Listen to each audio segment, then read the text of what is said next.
The next item is department reports, and Jimmy has a report.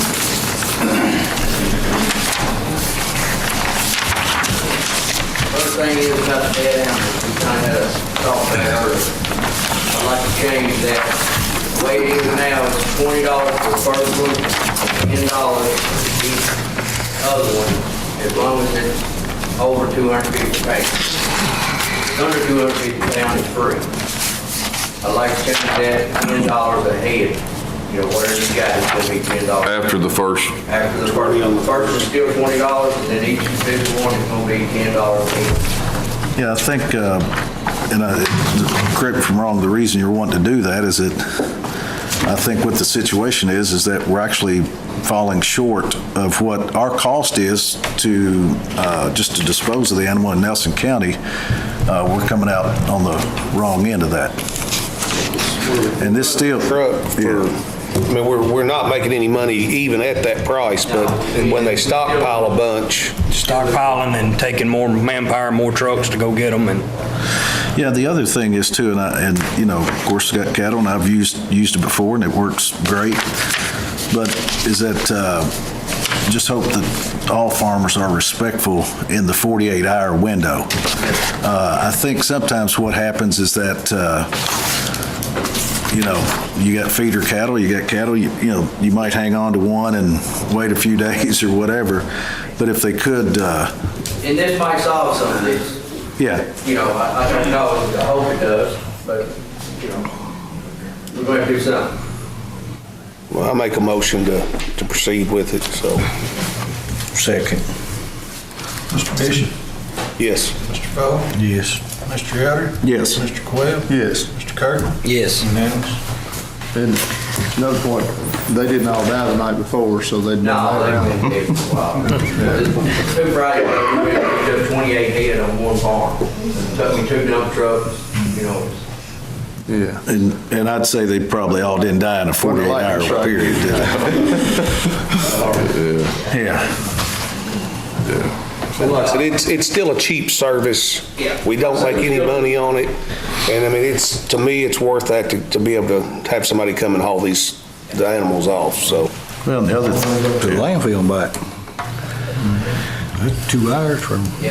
oh yeah, plus travel around the It took county. 4 hours, got them in there and loaded them, and then went to Nelson County, come back, it was 4 hours.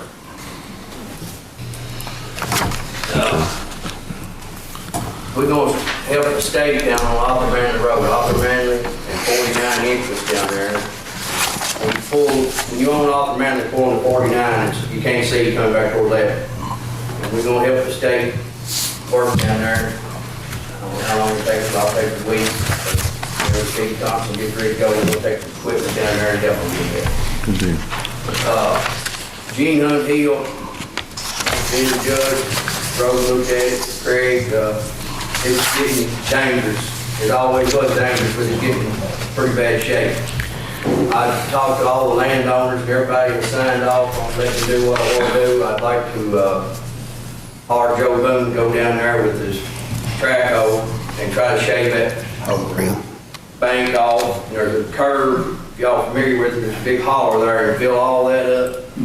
Try to straighten that up where people can see around these curves.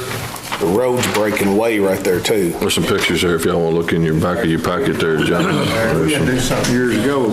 You can see the road cracking there right before you get to that big curve, and to the left side, that's a straight down bluff. So, I mean, that road is getting in bad shape, to be honest with you. Almost need some rail up there or something. Yeah, it's bad. We have FEMA, we did some FEMA money on down, about, I guess that was in when, Jimmy? 2010, maybe. It's held, and it's kind of right past that where those are at is where it's starting to fall off. So, you know, they drove the stakes down into the, you know, right beside the road, and it's like I say, it is held really good. So, but it looks like if we could go to the right going up the hill and widen it in those curves, it would be a great help on that road. It's all good rock that we can move over. I think we could try, you know.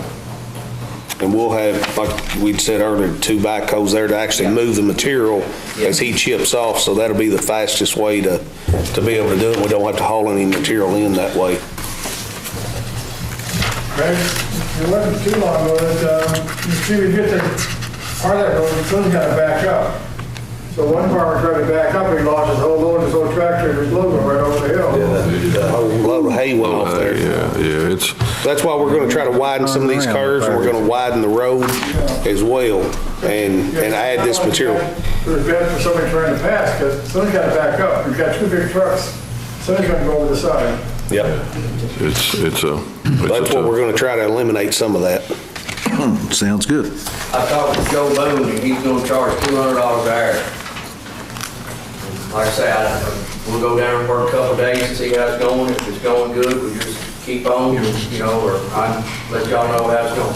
That's him furnishing the fuel, because if we rent and we furnish the fuel, we're gonna use $200 or $300 a day, $100 a day plus a man. and the rental on the equipment, so I think that's gonna be our cheapest route. Motion. Mr. Bishop, Yes. Mr. Vogel, Yes. Mr. Kirk, Yes. Mr. Webb. Yes. Mr. Elder. Yes. Unanimous. Another issue going on out on Medlock Spur. It's half mile long Pictures in there, gravel. yeah, some pictures as well on that one. It is sliding off. We have filled it up before. We have talked to some people that the worst thing you can do is just keep adding, okay? Put weight on it, the more weight you put over there, it slides down, the more it slides with it. So we either gonna have to hire somebody to come in here and drive these railroad ties in there and fix it, or whatever y'all wanna do. It's no houses on there, but it is through traffic from Marion County to Taylor County. Is this something you can get a bid on? I'll call and try to get somebody to come down and give us a bid on the fix. It's getting in bad shape. I don't know, can we put some signs up or something saying it's closed for right now, or it's, Dangerous. I don't know, whatever y'all want to do. You're not really supposed to close a county road, Maybe a sign saying it's dangerous, but I mean, something. Strongly encouraged not to proceed. Proceed at your own risk. Can we put cones up that one side? I can put cones up. Well, they'll be gone still on, yeah. Yeah, I'll tell you, go ahead and put a few road signs up there while you're at it. It's like I say, no houses still there, nothing, kids run through there all the time. Yeah. The cones, they won't stay one evening. Signs by week. Well, I'd say just get it, like, as Master Quell said, get a bid and we'll address it I from mean, there. it's dangerous. And depending on the cost and so forth, do we have any idea how much traffic actually goes through there? Well, depending on what time of day it is. If it's Saturday night, it's gonna be a lot out there. In the summertime, yeah. Where they going? Greg and Jack is going to ride out there, y'all all get together and ride out there and look at it one evening. You familiar where's that? Yeah. You've got to have four-wheel drive to get to the top of the hill. Yep. Two-wheel drive when you go to the top. Especially here lately, the way the weather is. I mean, you gotta fix it or close it. Tonight, probably be a little busier. Fix it or close it. Oh, what else you got here? I was just gonna tell y'all, I was working with John Deere, our pitcher, and we've worked on it, put a transmission pump in it, still can't fix it, so I took it to Campbellsville. We're gonna let somebody else look at it. And I'll let y'all know how much it costs, wherever it goes. Gang, good news, Jimmy? No, it's gonna rain tomorrow. Rain more. We were getting dry. Thank y'all. Thank you, Jimmy. Thank you, Jason. One thing real quick, Jimmy, is that we were out looking some roads, and David, I don't know, but is it Martin Company that's doing all the line digging? Yeah, there's the gas lines. Have we had any discussions in regards to them coming back and actually, for example, like Horn Lane up through there? I know we went up through there, the ditch line is a mess and so forth, and then there's a couple Hall's of... doing the big part, is Martin they're doing the small. Yeah, well, whomever's doing Hall's it. doing the big ones, and Martin, they've been out there with it. Martin is putting in the service lines. So who, I guess the question is that, I guess they're both technically, so, Martin's working under Hall. I've talked to them guys. Martin is subbing under Hall. yeah, so Martin. Hall's got the, So Hall's the ultimate, yeah, the primary the way contractor. from what I understand it is. But they're working for Atmos. All right, so have we got any type of agreement or any type, have we met with them in understanding in regards to what we expect them to put back and how it's going to be put back in regards to some of the county roads they've cut as well as the ditch lines? Because like I said, out Horn Lane, it's just where they've gone up through there, it's just a mess. Well, they done the same thing on Fairground Road, never notified us, just done it. So I've been in contact with Mike Close with Atmos and in contact with another guy out of Cincinnati. He is supposed to be letting us know what he's gonna do on Woodlawn, on Fairground Road where they tore that road up. And as far as the rest of the roads, we need to get a list and I'll present it to them Yeah. because it's, Yeah, we need, can you put that list together, Jimmy? Or Jason, because we need to make sure, because like I said, what's going to happen is that I'll move on into Springfield. if it doesn't happen, then you're looking at the road department having to take a whole lot of time and effort and money to put those back the way they should be, when it's not our responsibility or the taxpayers' responsibility, so. Yeah, if you get that list, that'd be awesome, thank you. I'll get that. Thank you.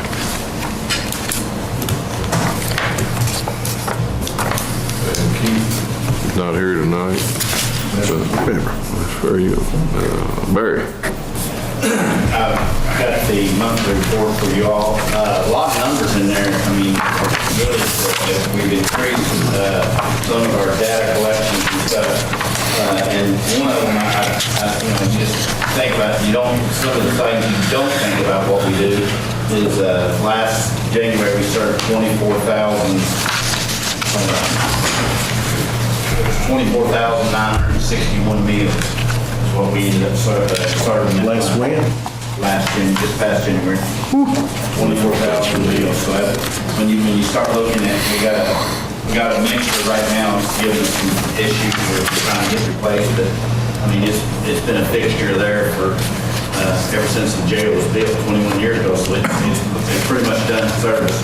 But when you go back into the classification portion of it, you look again some of the stuff that Tina puts in there for us about our intake, our arrests, what agencies are bringing them in, and then right to the side of it, we're drug testing now on our requirement detox protocols. And if you look at some of the drugs that we're finding on these intakes. Methamphetamine still leads the way with opioids and stuff coming in second there. And actually, we had one exiting show up this past month in some of the somebody said we had a few overdoses in the county in the last week or so. Yeah. Anyway, I think that was also as well as in Madison County, they had a fail a couple of weeks ago with some bad drugs coming into their county. But anyway, the report tells us a lot, lays out a lot, and it kind of gives a pretty good explanation of what's going on at the jails. We'll combine in March. We'll be giving a notice out soon about our jail operations training, which again will have it done in March before we actually issue the budget out to the court. But other than that, the building is as done as it can get until we get water and sewer hooked up. But if you get a chance to stop by and check it out, it's nice. I wish I could build one at home for $55,000 like that. Yeah. It's pretty nice. Awesome. So they did a good job and turned out well for us. Thank you. All right. Thank you. Keep up the honor. What sticks out to me in here is the bookings for Marion County residents. I think that's the highest I've ever seen it. Classification. Yeah. The one that stuck Yeah, I out, mean, we had 128. So, pretty good numbers. I think it's been More than like that. Yeah. the one that stuck out to me was Lieutenant Abel, 4,090. Yeah. God bless him. Yeah. He's got, They deserve a raise. It's a department at service.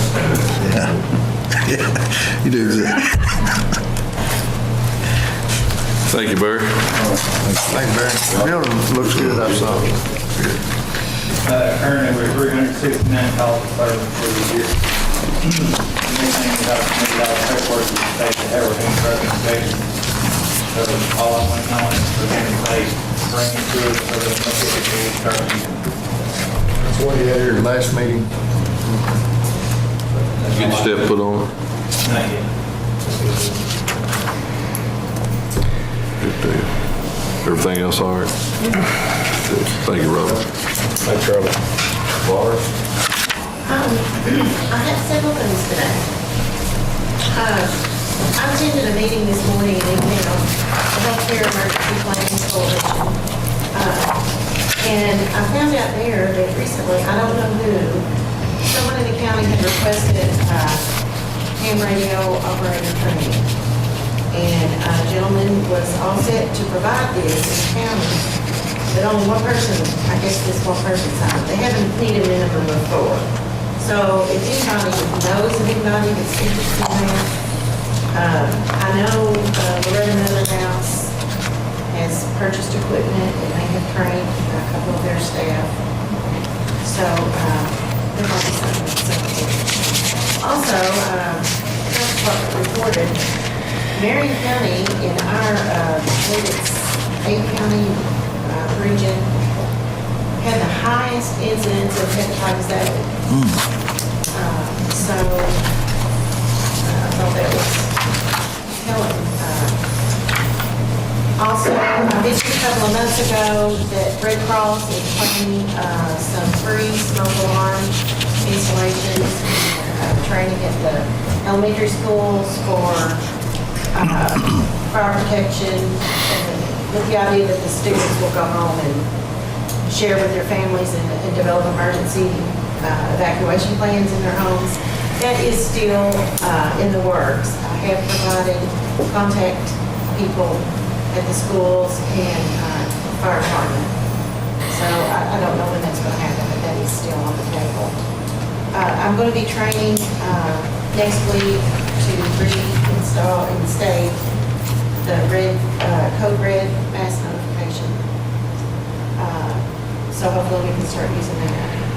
And I'm going to meet on Monday with, at the health department, the Heartland Coalition. I'm not familiar with it. I'll find out more next week, but they are in the process of establishing our county as a safe community. I don't know exactly what all that includes, but there is an emergency management component, so I'll find out more and let you know about that. Our local emergency planning committee did, the state came up with some surplus grant money, and we did meet all the conditions and did get an additional grant. Awesome. Good deal. Thanks, Laura. Appreciate it. Thanks, Gary. I talked to Kay. She's a little under the weather today, but she said everything seemed to be going fine out there. So Yeah, I think so. that's why she's not here. And we got Elizabeth with the Career Center. I don't know if you all got this pretty little sheet, but this was a kind of our report from last month. And we do more applications on this list, but these are the ones that we physically send out. A job seeker has the opportunity to bring them back to us. We'll get them sent out for them, or some of them they choose to turn in themselves. You know, it's interesting. Most of our clients are from this area. We get a lot from Washington County, but we are seeing an increase from other counties. They've heard we're such a good job we did, and they want to come check out our careers. So Excellent. They like to come see us. You know, they're traveling. Some of them are traveling from Nelson and even farther away. And then we do have an expungement seminar that's coming up in April. We had a great turnout last time. So for those job seekers, we're finding they've got some things on their background. They're kind of keeping them from that next job, or the AOC is going to come in and help us with that. Awesome. Thank you. That's good. Thank you, Elizabeth. Appreciate that. Will there be any advertisement or public service thing about that expungement thing? I know I've had several ask. We have got that out on Facebook. Okay. We've got a sign-up list in our office so that we can kind of give them a reminder a little bit before. Because we try to get it out to everybody. And we put it out on Facebook, Instagram, and I think Okay. and Twitter too, so. Because I forget to tell people sometimes, but they don't have to pre-register for that, or would it better? Them to, but they don't have to, But it just would- so kind of so we can have an idea. It'd be better if it could. It would be better, because they bring in attorneys and they sit and they talk individually with each person. They'll go through an overview, and, I mean, we just thought it was just awesome, because then here's your step. I mean, yes, you can, here's the next step that you need to do, because not everything is expungible, and they talk over with everybody that, what their next steps are. Good. Do. Thank you, Elizabeth. Thank you.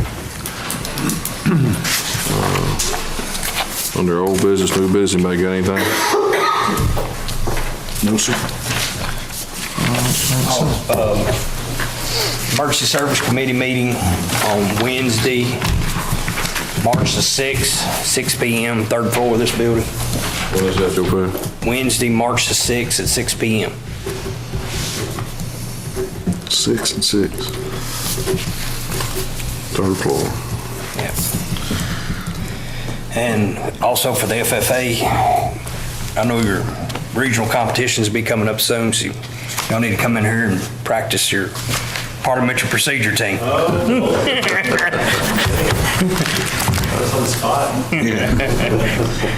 We do have one announcement. Marion County Public Library will hold a ribbon cutting Wednesday, March the 13th from 4 to 6. If anybody wants a copy of this, if anybody's went by and looked at it, it really looks nice. They're up officially there. open. They're officially open, but they're going to have a...